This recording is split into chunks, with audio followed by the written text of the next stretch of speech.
Hey,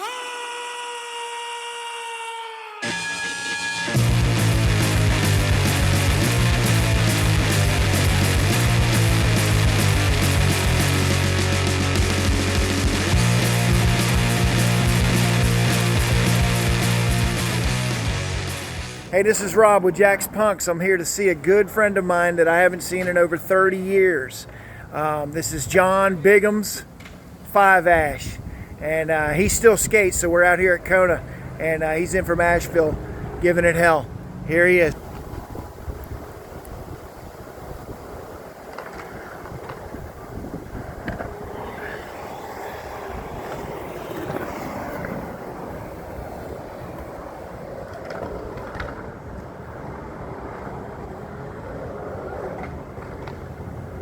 Carvin' King.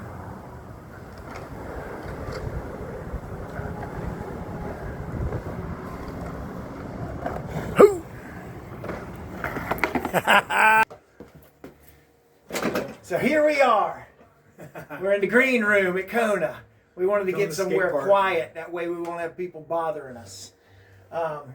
So back to where we started from. We got a thing at the beginning of showing this guy skating. What's up? And fat guy still fucking skating. Yeah, this is John Fiveash.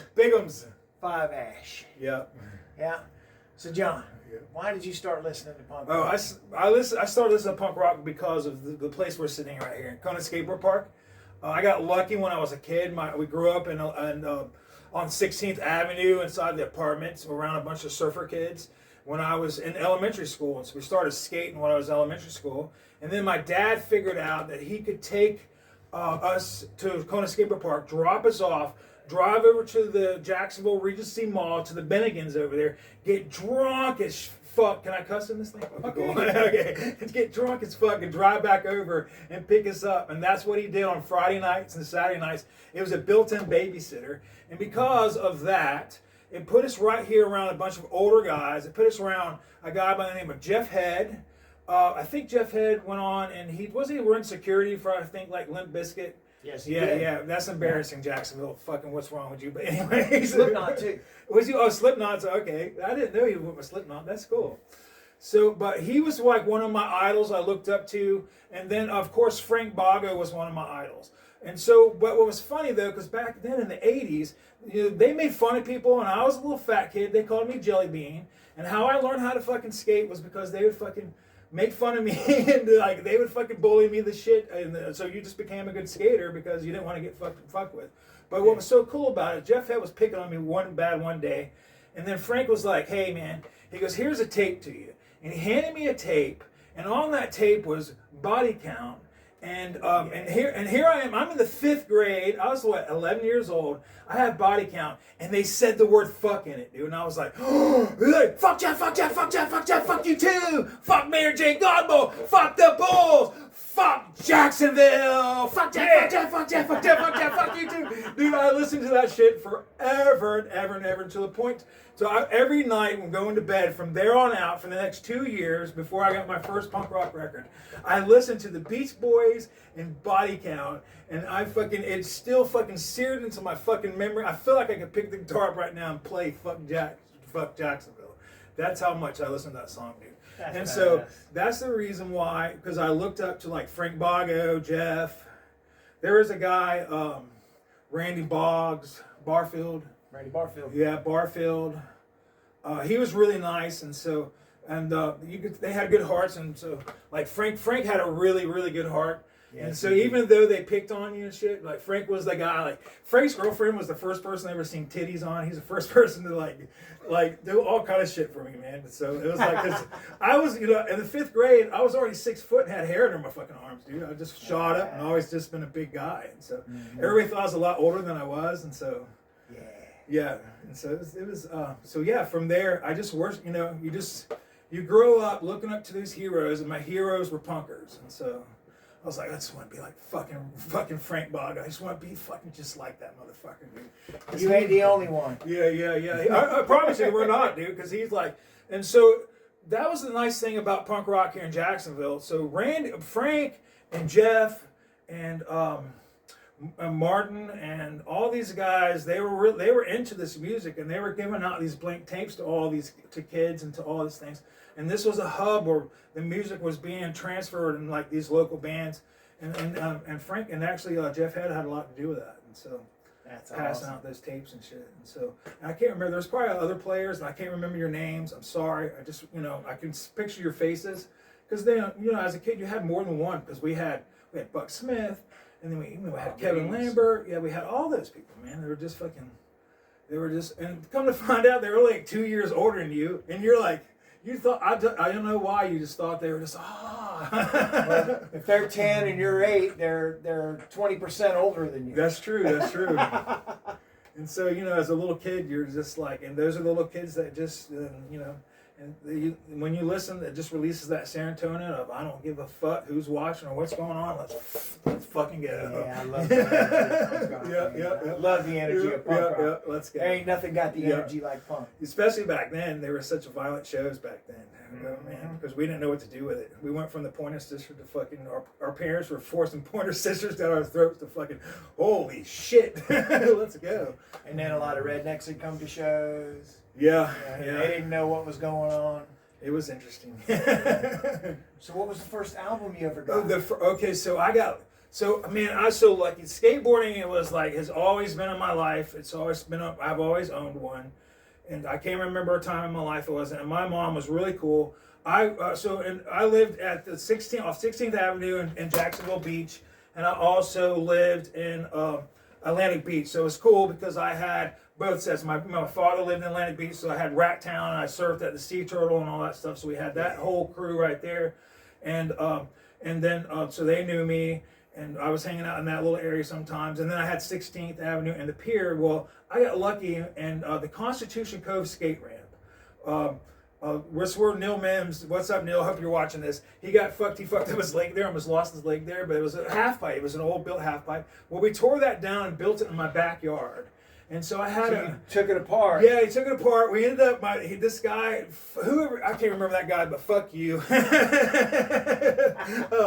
He was part owner, and this guy named Matt was the other part owner. And they weren't the fucking owner of bullshit because they stole every fucking last piece of wood from the damn construction sites back then. Yeah. That's how we did it. Somehow we convinced my mom that people donated money for this plywood, but the truth was that we were stealing the fuck out of plywood back then off construction sites, and that's how we grew up in the 80s. Sorry, it was a fucking boom, right? Yeah. And so, and that's how we did it back in this. So anyways, we took that ramp down, reconstructed it in my backyard, put an elevator on it, and I had a window with a record player, and I was hanging out with older guys. Like, so here I am, I think I'm 13, and I'm hanging out with like 20-year-olds and, all these older guys.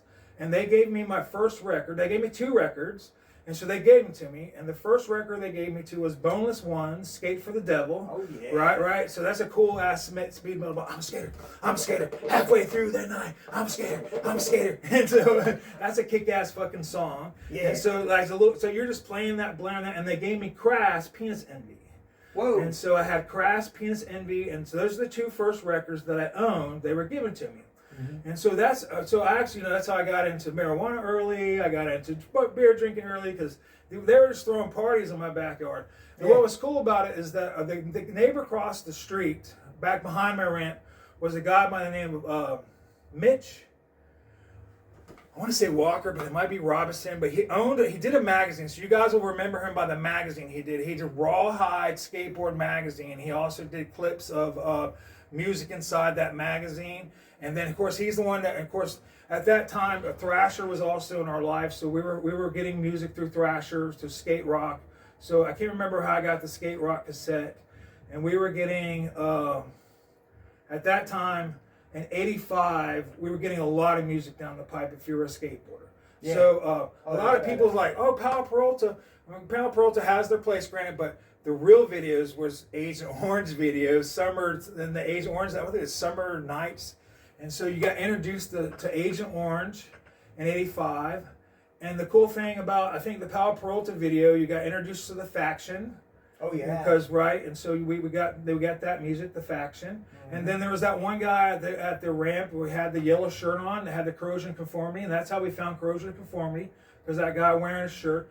And so we started looking at shirts and Thrasher magazine. Of course, they were writing about bands, and so by that time, because this is the Epic Center, right? So you didn't just Google punk rock? No Google punk rock. No. It was funny because I was like, Dead Kennedys. I always thought that, how I found the Dead Kennedys was through you. Yeah. It was when I was, I guess I was 15 when I met you, and you had the one with the Shriners. And the one with the Liberty one too. Oh, okay, that was the brand new one at the time. Yeah, that was Bedtime for Democracy. Yeah, Bedtime for Democracy. Yeah, that was and I remember it was always an honor when Rob would let you into his room. Right back then, we smoked weed, so I mean, we were bad boys, taking lots of acid and smoking weed and riding Kona Skateboard Park. In the dark, after hours. We didn't do that, Marty. He's lying. He's lying, I tell you. We had a hole in the fence. Martin's next. We were the Sin City Skaters, right? So don't even get it straight, man. We were the Sin City crew. Now, how would you break into Kona? It's like, right. No, we're not going to say that. Hey, our practice pad where we grew up at was right here behind Kona Skateboard. It was 3 blocks away. Fuck yeah. Right, it was right through here, dude, all the time. And so, so this was the Epic Center, and so this is where it all started. So this is where I found my records, cassettes, all here, man. So because even though I still had my ramp, we were still coming here on the weekends because this is where the party was at, right? This is where things were at. This is where you found out about bands. This is where you found out where people were playing. This is where all happened at Kona Skateboard Park. Was the Epic Center of the punk rock scene, and especially inside this area. And in Jacksonville specifically, because Jacksonville was very conservative. Right. They didn't want to, if they saw you skateboarding on the street, you had a chance of getting messed with by the cops. Fuck, that reminds me of this. Remember, we were downtown skateboarding, and remember, Monk drove us down there, and I don't know what kind of fucking parents did that guy have. That motherfucker was 14 years old, owned that fucking bus, drove us to fucking downtown Jacksonville, drunk as a fucking skunk, because he was always fucking drunk. Yeah. And went down there. We were skating downtown. That cop, we were skating right there by the planetarium, right there, and right there by the river. And that cop snatched your fucking board from you, dude. He was like, "I'll throw this in the river." I was seriously trying to figure out how I could get my skateboard back from him without going to jail. Yep. I was like, "Don't do it, man! Don't do it." They hated us. They definitely hated us. He gave it back. Yeah, he gave it back. That was really nice of him. Yeah, we definitely didn't get on our skateboards for the rest of the week. We walked away. Yeah, we'd had to devise an escape plan if he would have been trying to throw it in the river. Yeah. I was plotting pretty hard. So what was the first band you ever saw live? The very first punk band I ever seen live. I was trying to remember that because I remember this is going to be a question. So there's two that tie with me. I can't remember because I'm such an old guy now. But I think it was the Creeps. Okay. And I seen the Creeps at the Jacksonville Coliseum. Wow. Yeah, at a skateboard contest they were having because they were trying to replicate the Savannah Slamma, and so Jacksonville tried to replicate that same thing. And so it was a skateboard contest. In fact, because I'm a merch man, I go to shows. That's my favorite thing to do is go to punk shows and buy merch. And I still remember the fucking Creep shirt I bought at that Jacksonville. I think it was called the Jacksonville Slamma. They were trying to copy it. I don't know. It was a bunch of pro skaters and Creeps played there. And so I'm like, oh, the Creeps, man, fuck yeah, dude. It was like, it's fuck yeah. And so they had a shirt. We got to get you too, Joey. Yeah, they had a shirt that had Calvin on it. And it had Calvin screamed on it. It said the Creeps, and it said when I was on acid. I remember that shirt. Yeah, when I was on acid, and so that was the shirt I got from there. So that was the very first. And then I wasn't sure what tied with that because I seen the Dead Milkman at the Einstein for what is Fellini, whatever that CD, that record was. I still have that record. Yeah. So I still have it signed and everything. Yeah, and I'm sporting the Einstein shirt. Yeah. My wife gave me this for our anniversary. That's so cool. That's my anniversary gift. I grew up at Einstein, so when I was a kid. Yeah, I did. Yeah. So why did you? Because you ended up playing punk rock. Why would you do that? Why'd you start playing punk rock? Because fucking you guys. The same fucking reason. Because it's the baddest shit in the world. Yeah. So I played in the Schoolman. I played the tuba, obviously. Fucking look at me. And so, boom, boom, boom, boom. And so, anyways, I was hanging out with you guys, And what was that guy's name? The original bass player. He was your buddy. It was Jerry. Jerry got saved, and he went off to became a Baptist guy. And you said, and you told all the friends that hung out, because we had a bunch of friends that hung out, whoever was the first person to buy a bass and the guitar is in the band. Yeah. And I fucking went out that day and fucking bought a bass guitar, and fucking I was in the band. And yeah, because we didn't care if you could play. Yeah, you just said you had the equipment. No. And so luckily, I knew how to read music, and so I knew how, a little bit about rhythm and timing. Yeah, none of us knew how to play, so yeah. And so we didn't want you. Actually, it'd be better if you didn't know how to play. Yeah. So I didn't. And so the nice thing about it is the son boy, our drummer, what was his name? No, he could play. Yeah. Yeah, Jack. Yeah, Jack could play. I don't know Jack's last name, but we called him Jack Dunning. Jack Dunning. So the son boy as well, because he gave him the nickname, because he could play any instrument. So he literally wrote all the bass parts and just would sit there, and we would just get high as a fucking kite and show me every fucking thing, and I would just copy what he fucking did, and then that's how I got into punk rock, playing all this music. Natural, man. He could write music. He had a rush. So he had a rush influence. So what Pit Stop sounded like at the beginning with Jack and the band is that he had a Rush influence. Like that motherfucker beat off to fucking Rush. That's how much he loved fucking Rush, dude. I can see him like literally looking at Neil Peart fucking jacking off, dude. That's how much he loved him, dude. Yeah. And so everything he wrote was kind of punky beat. I'm not sure who his punk rock influences were, because we were kind of like a little separated as a band. Inside the band, you had Rob, he had the house, and then you had me and Tim inside the band at that time. And we would go off and on our little adventures, and I hung out with Tim every day. I skipped fucking school, went to his house, and all we did all day was spin records. Yeah. And so when I was he still does. Oh yeah, I always ask him every time I'm in town I want to come see his collection, because you can only imagine. It's as big as this room. Oh yeah, I can imagine. Yeah, it would fill this room. I'd imagine all the walls. Yeah. Because he had a big collection back then. Yeah, he's got catalogs. Yeah. And so he's actually the guru of punk rock, and so he was the guy who was like turning us on.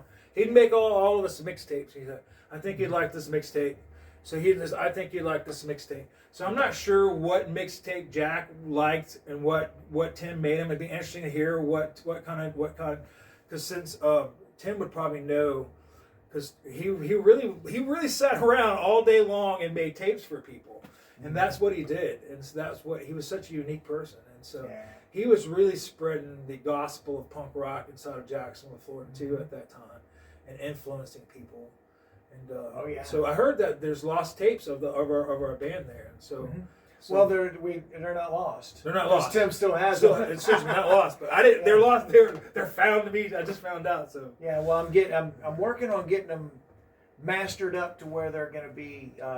Able to be put on platforms. I did one already. It's called Fire. Right. But it's Mysterious Briefcase, and then I redid the 7-inch, but it was a studio recording. But yeah, these are boombox recordings. They're kind of difficult to.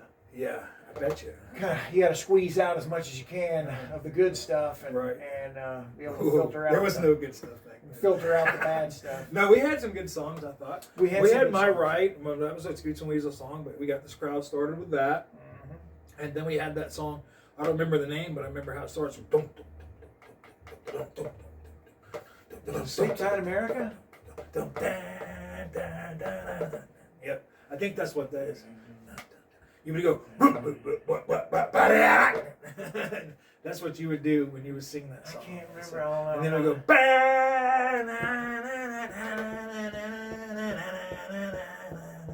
I wish I could play it. I wish I could pick that up. I don't know. I bet Tim will know. Yeah. We're going to play this for you, Tim. We got to play it, Tim. We got to get together. We'll find a drummer. I got a drummer back home that can play. Analyze his notes and figure out what it was. So what was the first show you ever played? The first, I'm trying to think what shows. I know the most memorable shows we've ever played. We played played with the Creeps one time. Yeah, we did. I got my ass kicked by in Jacksonville, Florida, and at the beach. Remember that night that was No Fraud. No Fraud was supposed to be the closing band, but the show got canceled because. Remember, we opened up, and then you guys were out to the car drinking and having a good time. I stayed in there and started dancing. I think the Creeps were playing, and I stage dived into the Skinhead pit, onto the Skinhead when they were. And remember, I I remember that. And then, and the next thing you know, I'm getting booted, and I got my ass kicked by, I don't know, about 15 of them. I'm like, I got stitches here, I got stitches here, and it took a long time. And the next thing you know, they went out and ran out and got you guys, and then you guys came in, and the next thing you know, you guys were able to clear me out, and I was able to get up. And then I went to the bar, and never do this, guys. This is fucking free advice, wisdom right here. And in the movies, when you see him break a beer bottle and go like this, and listen to me, you fucking skinheads, you're lucky right now because I'd be probably in jail still. And I fucking went to go break the fucking beer bottle because I was getting ready to go stab a bunch of motherfuckers with a beer bottle, remember? Yeah. And that whole shit collapsed inside my hand, cut off this finger, halfway off. I still, to this day, don't have feeling right here. It feels fucking weird right here, and then it feels weird right here. And so it don't work like in the movies, does it? No, it doesn't. Because I was going to go, wham! And I was just, you guys were trying to stop me because I was going back. And I was like, then when I went to go do the beer bottle and was going back to go, because I swear to God someone was going to die that night inside my head at that time. Because you were seeing, it reminds me of the Minor Threat song, Seeing Red, because I was seeing red. Yeah. Because I'm bleeding everywhere, and they ended up having to sew these fingers back on, stitches and all that stuff. And so our shows back then were violent. But I don't think our very first show though was maybe it was a house show at my house when my mom and dad went out of town, and whoever stole my fucking dog, fuck you. If you're watching this, stole your dog? Yes, dude. They stole Toto. Remember Toto? The one they called it Toto. It looked like Dork, the little black dog. Yeah, the little black dog. So the little black dog Toto. Someone stole that motherfucker. My mom, till this day, still thinks that we use it in some satanic ceremony. That you can't convince her otherwise. No, that's what people thought about punk rockers back then. My mom literally thought. Damn it. It's like, no, babe. I always told my mom no. She still believes it. I think in the back of her head she does. But she's like, yes, dear, you didn't kill my dog. I promise you. Oh, no. Someone stole. That's sad. Someone, someone was fucked up leaving one of our shows and fucking was like probably high on acid or something like that. This is fucking cool This is the coolest dog ever. This is a cool dog. Stole my fucking dog, dude. You stole my grandmother's dog. And it was my mom's dog that my grandmother inherited when she had, fuck you, whoever stole that dog. Well, let's just hope that they didn't steal the dog to do any satanic. Maybe. Maybe my mom's right. Oh, Toto! Wow! It was the coolest dog ever. Oh, poor dog. But I remember, I think that was our very first show that we played because we were like just warming up, right, with friends. We wanted to play somewhere else besides the fucking the band had. Yeah. Because we basically, when people would come in, a bunch of people would come in and just watch. We had a big following that followed us around. So we had a lot of like. Yeah, the cars would be around the corner. Yeah. And so every night was pretty much like a big party where people come and see you, and then so was that. And I remember the House of Repute show when No Fraud didn't show up. And so because they said that was Mike Williams' place. Yeah, because they said that I didn't. 30. Yeah, was that where it's in Riverside, right? Right there by the Cozy Corner. Yeah, and that was a cool club. And I remember that. I remember playing there. There were few places to play. Very few. Kona at that time, even though it was the epicenter of music, people were passing out music, and we were all sharing music as a bunch of punk skaters. There was no bands here at that time, and so Miss Ramus ran this place like, you got skate time for good grades and things, and so this was a family ran place back then. Even though there was underground, something similar, bubbling under the surface. There was bubbling under the surface, but on this surface, right, it was a place where you could drop your kids off. We'll take good care of them. Drop your kids off. They'll have good, clean fun, and they'll learn about punk rock. That's what I said, punk rock. And no dogs were sacrificed. No dogs were sacrificed. No dogs were sacrificed at Kona. No, ever. No, or anywhere else for that matter. So you said you played in some other bands too. So what were the other bands you played? No, I went on and so what had happened, so that way there's, the elephant in the room for those of you who know about this.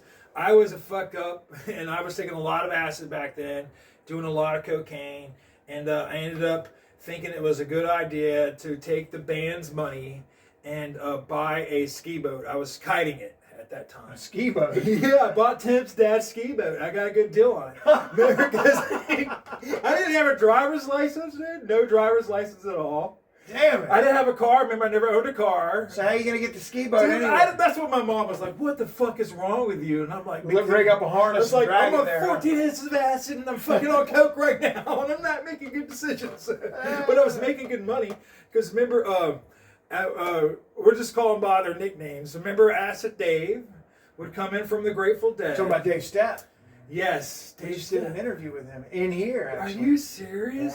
Yeah, he's still kicking, man. Dude. Yeah, Dave Stepp's about it. Dave Stepp was the man. He was a man of his word too, because you would send him an envelope full of $20 and he would send you back sheets of acid. And so, right, so you'd get $20, get a sheet of acid, that's 100, right? You could walk up to the Regency Mall, and this is how I'd make my money. Because I was trying to work at McDonald's and all, but fuck all that. I learned that $20. He'll send them back to you off the fucking dead. He'll bring them to you. Remember that guy walked around fucking like, holy shit, dude. Huh? That man could walk. Yeah. He was like, yeah, he could walk He on could the other get side. anywhere he needed to be. Yeah, he was an interesting character. Yeah. But he would send you they mail order back in, and then you would sell it, and you would make $500 off that. And so inside my head at that time, because that's when Mitch, I can't remember that band that came in and were starting to share the pad with us. Blind Spot. Is that what's called? I still remember some of their songs because I remember that guy Dave. They had a double bass. They had Rob from the Marines. Yeah, Rod Rideout. Okay, and then they had the guy who worked inside the school system with the dreadlocks. That was Dave Lynn. Dave Lynn, and he played. And I remember Dave could actually play a song by itself, and like he was the first bass player I ever watched a lot. Just sitting around. Yeah, he could play with his fingers. He could play. He slap. could play. Yeah, he was a slapper, and he could play. And I was like, damn. But I remember then when they came in. Remember they came in, and they were kind of rich kids. And they came by in our standards, for sure. Yes, by our standards. By Sin City fucking standards. I lived in a trailer. They would be considered lower middle class today. Fucking exactly. Basically, Kato let us in for free because I had to sweep the fucking park because I couldn't afford. And so, anyways, yes, we were very poor and Sin City kids. But they came in. They were the rich kids with a Sea-Doo, and so when I got that chance. Yeah. And so you're trying to like hang with the Joneses, and so when I had that chance to buy the boat from Tim's dad, I kited the boat and was just going to go make money that following week and just replace the money. Yeah. But I screwed over that girl Kelly really bad. And then Kelly came in and told you guys that I took the money out, and that's when you confronted me about the money. And I stole the fucking band money, kited it off to buy a fucking ski boat. Didn't even own a fucking, high on fucking cocaine, acid, trying to hang with the fucking Joneses, trying to be a cool kid, trying to be a rich kid. I should have just stayed in my fucking lane as a poor fucking punk rock fucking skater kid. Yeah, just done with the rest of us. Not buy a fucking boat. Suck it up. Not buy a boat and rip off my friends trying to buy a boat. So I got kicked out of the band and I lost all my friends. And shows were too scary for me to go to anymore because you couldn't because of the skinheads. And because I'd been by myself. And then I pissed off my crew. And my crew wanted to kill me. Mike wanted to hurt me. Chad and all those guys. Everybody wanted to kick my ass. And so, which was, it's fair. I ripped off all my friends. You know how we were. Back then, we were not as wise as we are now as adults. Yeah. We were young. Yeah, because you probably wouldn't have even been that pissed about it. I think it's $200. Yeah, like 200. Yeah. Which is about the equivalent of maybe 1,000 today. Yeah. I think so. About that. Yeah. Probably. Yeah. 800 or yeah, because we were going to buy some new equipment for the band. So we're going to record, I thought. Yeah, we were going to record. Yeah. That's what that kind of hurt. Yeah. Yeah, and that was a big blow. Caused a big riff. And I don't know what happened to the band after that, unfortunately. What did happen? Got played, but I think that Mark guy. Because I remember Mark Woods. Dave Lynn actually started playing bass. Dave Lynn did. Dave Lynn. So the guy that was playing in Blind Spot, he left Blind Spot and started playing with us. That's but cool. But who were some of the guys that would come to our little shows? So Eddie Papa George. Yeah. So Eddie, I don't know what's he up to? Ed Papa George is running around somewhere. I don't know. Oh, really? Yeah. So Eddie, and then Well, Monk. Monk was the little kid that I don't know what was wrong with his parents. I don't know. What happened? Whatever happened to him? So he was like, Monk what? died. Oh Yeah, no. Monk died. Yeah, he died. Oh no. He actually got clean. He actually got clean and sober, and he had maybe a year or two, and died in a traffic accident. Oh man, that sucks. Yeah. Yeah. So Monk was very weird because he was very young, and for some reason he drove a car, dude. He was 14 years old driving. Yeah. Didn't have a driver's license. license. He had no license at all. No license, and would get drunk, and he never spoke. Every once in a while he talked. And then let's think, Russell. Yeah. And Russell's in Orlando now. Is he? Mm-hmm. And then what's his? Oh crap! I'm Facebook friends with him. He posts some funny shit right now. I can't remember his name. He was one of Russell's friends. We used to have What about Mike? Mike Hendrickson? Yeah. He's coming here to Jacksonville. He lives in Kentucky, but he's supposed to be coming here in November, I think. Really? Mid-November. Yeah, he's gonna pop in. Oh, that's I'm supposed to awesome. interview him too. Oh, that's cool. So Mike was a person that that was hanging out with us a lot. He has interesting perspective things. And then of course that Chad was another neighborhood guy that hung out with us. Yeah. And I'm trying to think of some other neighborhood kids. They're all slipping in my mind right now, and I feel bad. But we had our little pocket of punk rock there. Yeah, we did. In the middle of Sin City, which was all redneck. We were the Sin City punkers. We were definitely in a redneck area. I got jumped. Remember how that one night I got... Yeah, we could have had a hard time going home. So when I would leave Kona Skateboard Park and have to go back home, it was a venture because at that time the crack epidemic hit. Mm-hmm. And what a lot of people don't know about Sin City is that we're divided by a road up here. Whatever that road is way up there. And on the other side was where a lot of crack cocaine was at, right? Oh yeah, you're talking about Atlantic Boulevard. Yeah, Atlantic Boulevard. Yeah. So across there was where everybody would get their crack. That was where the crack was. So a lot of the neighborhood kids got on crack, and they would beat us. They would beat us up while walking around, and so I got beat up a lot. They beat you up for looking funny too. They did. You don't look like a redneck, so yeah, you're not one of us. Right. So it was interesting being a punk rock kid here and the skate inside that because when you say punk rock, I think of skateboarder because that's what it was. We all skated. Punk. We were hardcore punk skaters, and so that's everyone. There wasn't one. I can't remember. And everybody here, we all were. So one of the questions that's a standard question is where did you get your clothes back then? Yes. Because it was difficult to find cool clothes, man. So, remember, polo shirt. Do you not remember me? So I made all the merch for our band. I was the Shaggy. Yeah, the Shaggy. Skank and Shaggy. Skank and Shaggy. So we made Skank and Shaggy stuff. So I was in the skill center, but I didn't get to go to the skills center because the place that I went to, Terry Parker High School, actually has a commercial arts department in it. And so for the first 3 hours that I went to Terry Parker, I would go. I did this for 2 years. I'm not sure when I was living with you. So I was living with you, still going to high school because I moved in with Rob when I was 15, 16.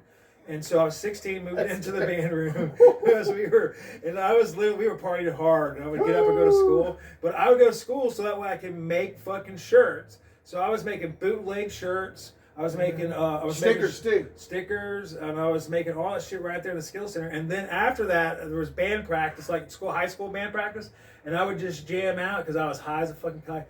And just sit there and play the tuba and then just leave fucking school. They let me do that for 2 fucking years, man. And remember, we'd roll those Bam Bam joints up and I sell those Bam Bam joints some more for $5 fucking. Yeah, big on the end. Hell yeah. Small on the other end. Yeah, everybody loved them. I remember that. $5 fucking. I was making good money. Oh, we were bad boys, dude. I forgot about that. That's the bad Damn boy shit.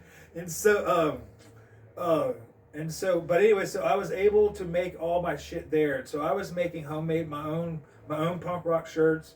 And then we also, back then, remember, we would take Sharpies and draw Sharpies. And so I would like make... Oh, yeah. Yeah, so like back then I would make pit stop shirts and I would draw Kona, the tombstone at Kona. And I would, because the funeral, it's a funeral, and I would call it the funeral, and I would put the pit stop in the middle of the stuff, and then draw all kind of stuff, and do all kind of weird stuff like that. So, so we made all of our clothing back then. And so we were making stickers and we were slapping them on stop signs and just being menaces with art. Oh yeah, and so, that was back when the block was kicking too. Yeah. Mm-hmm. Yeah. You know, the block was kicking back then. Yeah. So the block has been gone for many 30 years, I yeah, guess, or something like that. But there's a place called the Block. Really? Oh, it's a Mike Peterson owns. Oh yeah, Mike Peterson. Yeah, Yes, he owns yeah. it. It's on Main Street and it's called the Block. Really? Yeah, and That's I assume Yep. it's named after the Block. I don't know. guess so. That would make sense because I don't know. I really don't know if I it's named remember after Mike that or maybe he from- has some other reference. Yeah, Mike was one of the little rat kids here at Kona because he was under me. So Yeah, he is a bad dude, he was motherfucker a to this badass motherfucker when he was a little kid, dude. I used to like. He was so nice too because he was like he's such a nice cool as guy, fuck. dude. He's cool as fuck. So yeah, it'd be interesting. I don't know what kind of music he was in. I guess he was following like everybody else because Frank was handing us tapes. Like that's where we learned about the dwarfs. Frank was like the epic center of Kona Skateboard Park when it came to music. And He of course was the we were Tim too. of Kona. He was the Tim of Kona. He was the Tim of Kona because we were getting our music from Tim. And then what was nice is that Frank and I would trade music back and forth because of Tim. And so that's how Frank and I got making a good relationship. And I just worshipped his skating. He did the most gnarliest fucking damn anthraxes and We shit. almost interviewed Frank. We interviewed Tim McIntyre. Yeah. We were supposed I've to seen do that interview both with Tim. guys at the same time. You're right. Frank couldn't make it that day. We're like, all right, we'll get him. We'll pick up and get him solo some other day. Yeah. And he didn't make it. He died. But you know what? Yeah, He died it's the very way sad. he lived, man. Yeah. He went out skating. Or no, he went surfing. Surfing. Came home, took a nap, and died in his sleep. That's good. If you're gonna die, That's a good way to go. that is the way to go right there, man. He died like a king. Dude, he was Like always the the king most that he happiest was. person. Yeah, he was happy. Go Yeah. getter. Just always The full of king life. that he was. Yeah. It happened without him Yeah. even knowing. I saw him probably a month before it happened. I Right. saw him at a show. He was screaming at the band, "Fuck you! You fucking suck! God damn it, you motherfuckers suck! Fuck!" That's funny shit. Yeah, I grew They up- were from Atlanta too, That's so they were hilarious. like, Shit, they didn't even know who he was. like, What the oh, fuck? who is this guy, This man? is crazy fuck. Oh man, he's like, oh yeah, so yeah, we worshipped him. He was one of the kids that we worshipped. We worshipped him. Of course, Donnie Griffin and and then Kevin Lambert. Yeah. When I was a little kid, that's who I wanted to be. Was Kevin Lambert from the Power. Everybody wanted to be. I want to be Tony Hawk, Steve Cavalier. I was like, no, I want to be Kevin Lambert, man. Because like I don't know, he's probably the same age as me, but he was a Sin City boy. He was a fucking Power Peralta. We had a fucking representative. Fuck you, we had a Bones Brigade from the Sin City. Sin City. Sin boy. City. He's a Sin City kid. And so, That's some shit. and so yeah, the Sin City shows. Remember, so some of our Sin City shows got fucking crazy as fuck. Oh yeah. So Sin City was Outlaw? Was it the Outlaw bikers that were around us? Was that who was around Yes. us? Okay.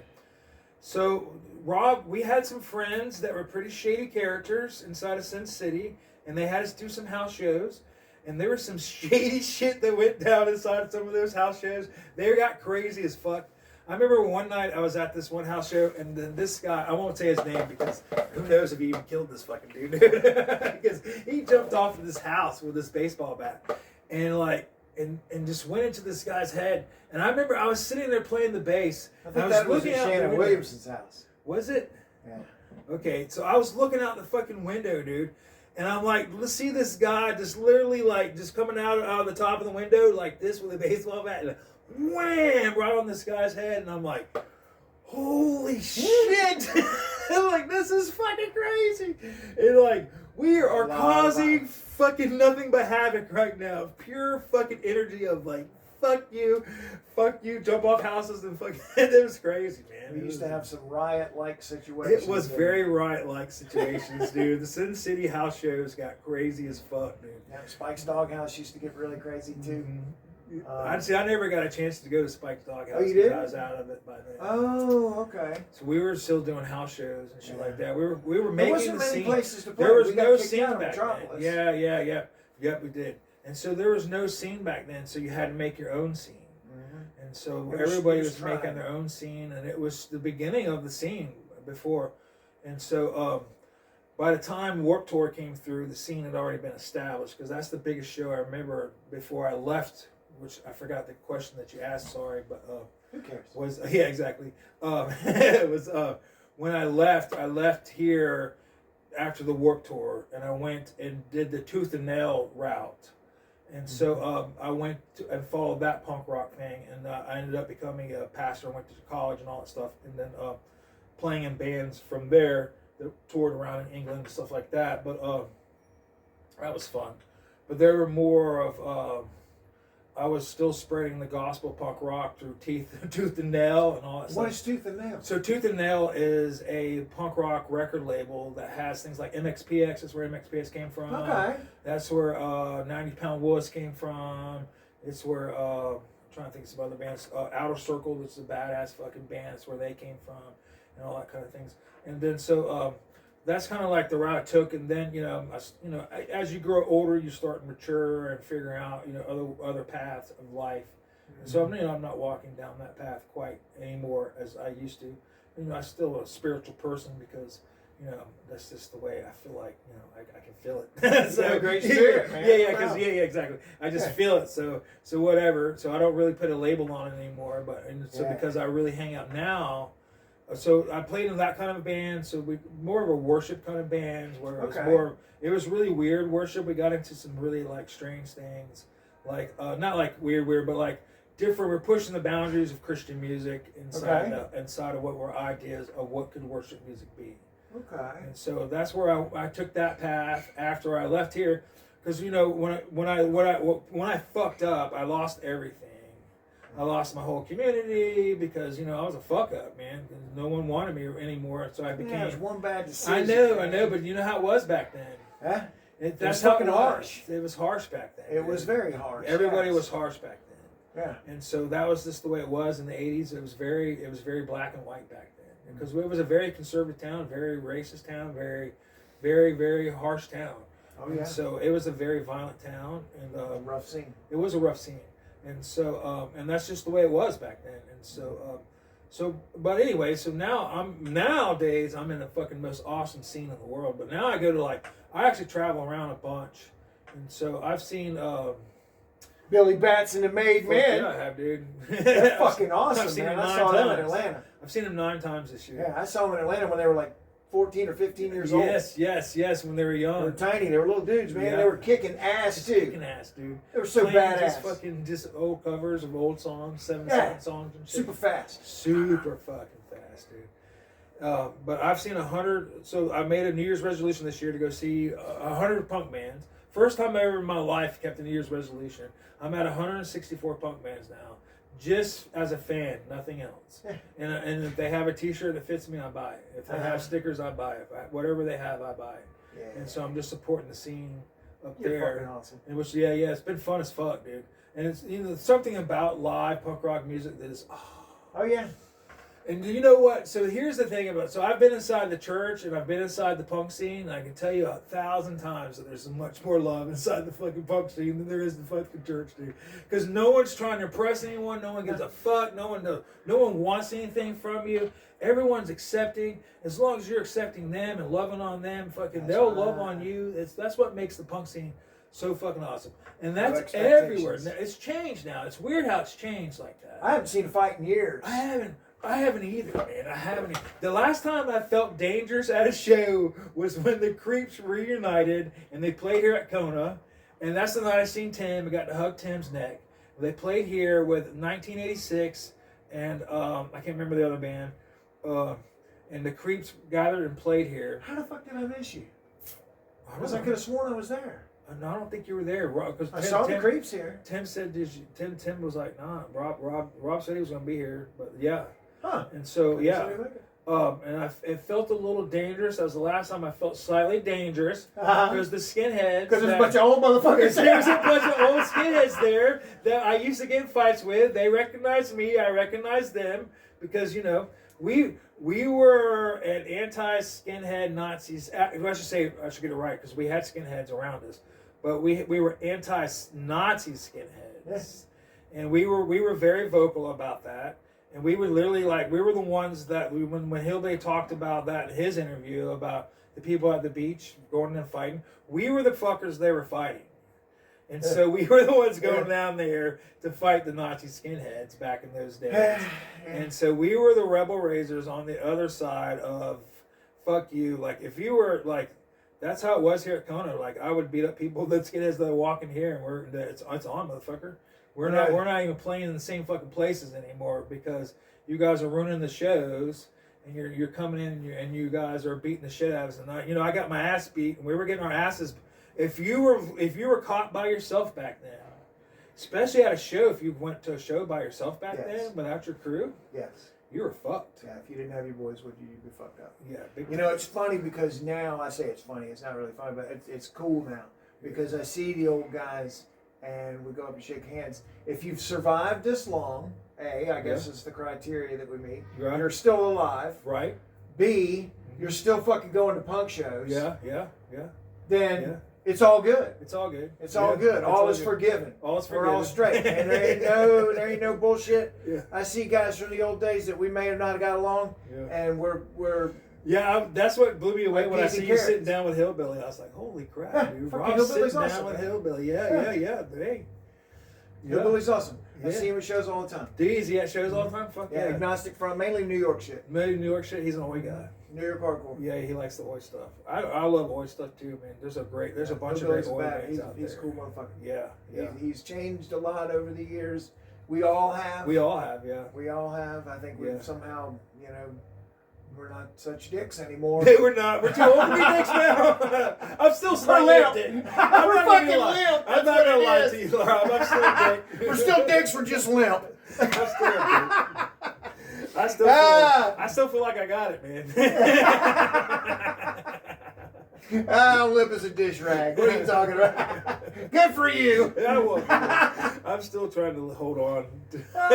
So how would you find out about it? You were talking a little bit about Tim and stuff like that. You were picking up on magazines, seeing shirts, corrosion and conformity, and that. Did you ever get Maximum Rock and Roll? So Tim turned us on to Maximum Rock and Roll, and we'd make our order, and then I still remember the day that we were waiting and we were skipping school to wait for the Operation Ivy album to come in, and so I still remember getting that in the mail. So we're getting that through there. Wow. But we were getting, of course, I was using Thrasher magazine a lot for my music too. Yeah, because Thrasher had some ads So too. And every year they actually were putting out skate rock, and so you could get a skate rock and hear bands that you liked back then. So you were getting a lot of music back then through the skate rock. And then, of course, Einstein's had, and then the Mall. The Regency Mall had like Misfits, Minor Threat. Was that Camelot? Yeah, Camelot. It was fucking Camelot. I couldn't remember the name. That's hilarious. I can picture the fucking place now. They would only order certain stuff though. Right. But they had Misfits. They had Social D. I got Social D there, and I got the Minor Threat there. And that's about it that you could get from those places. Tried to order Dead Kennedy's Fresh Fruit for Rotting Vegetables, and they blew me off for months, man. I kept going over, hey, is it in yet? They were like, we can't order that. It's a radical political group. It's true. And that was their specific words. Really? It's a radical political group, and we can't order that. That's funny. We're not doing it. Sounds bad. Can you imagine that today? It's wide open. That's crazy. You can get anything. Anything you want to. Anything. Especially here. You don't even have to buy it. Remember, Jackson you was just download it. Jackson's been a very controversial place for all musicians, because if you hear everybody's stories here about Jacksonville, NWA stories was here when they got arrested, and then and then what's his face, the Marilyn Manson guy. Remember, he got arrested here for indisclosure, and so this is a very conservative. That's what made it interesting seeing a punk scene come out of here. Yeah, because it was a very. I tell people this. At one time when I was a kid, I literally surfed on a team called Dave Hart's Nazi Surf. Woo! Do you remember? I surfed for Dave Hart's Nazi surf team as a little kid. Nazi. The surf Nazi, and I had no idea what the hell I was even like into or doing, but I'm not sure why my mom to this day, maybe it's because we were getting discounts on fucking surfboards. But I was a fucking Dave Hart Nazi fucking surf team, and then I went on to become an Aqua East surf team, and you'll probably have to edit this out, but I want to say it anyways. No, I didn't suck fucking Donald Nutstick to get to the poles. You dirty bastard. He was a surf captain when I was a kid back then. He got arrested for molesting fucking kids. Oh, no kidding. Yeah. Oh, So wow. he would take you to the surf. He would take you to the poles when the surf is up, but I guess you had to fucking spit on his knob. You had to wet his wick, huh? Yeah. Oh, And, no. I went on and became the captain of the Aqua East surf team. Oh, not skate, excuse me, skate team. Yeah. And so I was the captain of the skate team. We had a little skate team, and it was funny. But anyway, it's so you awesome might to have keep to edit skating, that man. out. But if you could You leave can that still in, that'd ride be like awesome. a Dickens, man. You ride as good as I remember you used to I ride. appreciate it, man. Yeah, I don't have to see you in the pool. No, I'm not. I'm too old now. See you jump in the pool now. No, well, they messed up. Well, they didn't mess up. They made this pool a whole lot better, and so that transition is too quick for my hips now. Not bad. But I still do ride pools, My but knee it still has to bends to the have. side, Yeah. Yeah, it's all cranky now, man. It just works all over the place. I'm constantly trying to keep it the way it is and not lose any more mobility in my knee. Yeah. Yeah, any chance I get, I'll still ride pools, but Yeah. And well, right now we're here to what do you ride think the of the vert new ramp. concrete? The new concrete vert ramp is butter, people, man. Get your butt here, get on it, dude. It's It like, used to have that convex. yeah, it's middle, funny. right? Yeah. It used to have a bad kink in it, and so it's funny because Margaret, when she was telling that story about that night at the house show, and she talked about the skinheads, and it was funny because that would have been Phil. Remember Phil? Ed's friend Phil? Yeah. So Phil and Ed, huh? Phil. Yeah, Phil. And so Phil and Ed were the two skinheads that were running the door to her party, and they were coming in and out. And then I ended up losing my virginity that night to one of her roommates, Beth. I remember her. Yeah. Yeah. And so I thought I was badass the next day, so I came to Kato Skateboard Park because I just lost it. I was thinking I was 17 years I know old. what you're telling me. I was 17 years old, and I thought I was like, I had my roots, man. I was like, oh, I wasn't wearing any underwear, and it was the open. We could find out the exact day of that damn house party by just stepping up on that ramp because they still have it up there, whatever day that was. Because the next day, it would have been the day before. Because the next day, I wasn't wearing underwear, and we hit that damn kink, because it had a kink. When we built the original one, it had a kink in it. And when you hit that kink, it would like do something to your knees and buckle you into the wall. And it buckled me into that damn wall to where it collapsed my damn. And because I wasn't wearing underwear and just got my your nuts together. first time, yeah. So I was hanging. I was proud, boy. Clapped them together and ended up getting a hernia and ended up. But that was the night of that house show. That was the next day of that house show. That was at downtown, right? Yeah, no, she lived. Where did she live at? She lived in. I thought it was Riverside. so it was on. It was Margaret's house, wasn't it? So it was on, but she used to live on Was it right across downtown? from Epping Plaza. It was can't upstairs, right? Yeah, it was upstairs. Yeah, that was across from Epping Plaza. Okay, that was upstairs. Okay. Above this, so it was a door that was right beside a tailor shop. Right. Right across from Epping Plaza downtown. Mm-hmm. That place is rotten now. Is it? Yeah, it's got holes in the window, where windows used to be. And it was in pretty bad shape then, though. Yeah. Yeah, we used to have some crazy stuff going on there. Yes. You could rent a room, and it was like a room that looked like a slaughterhouse, like concrete walls and concrete floor, and like just looked like every surface had been lived on for years. Yeah. It was an gnarly place. That's funny. Now Margaret's place was nice. Yeah. She was like this little alcove right in there, and it was nice. But boy, you go outside. She had good taste, man. She was an artist. So she sure does. She's got fucking awesome taste. So she's definitely classy, like yeah. true punk rock girl. Yeah, I remember I heard the best band I ever heard in my life. And I was sitting there tripping on acid in Margaret's house. I'm like, Dad, what the fuck? Where is this coming from? And it was the air conditioner.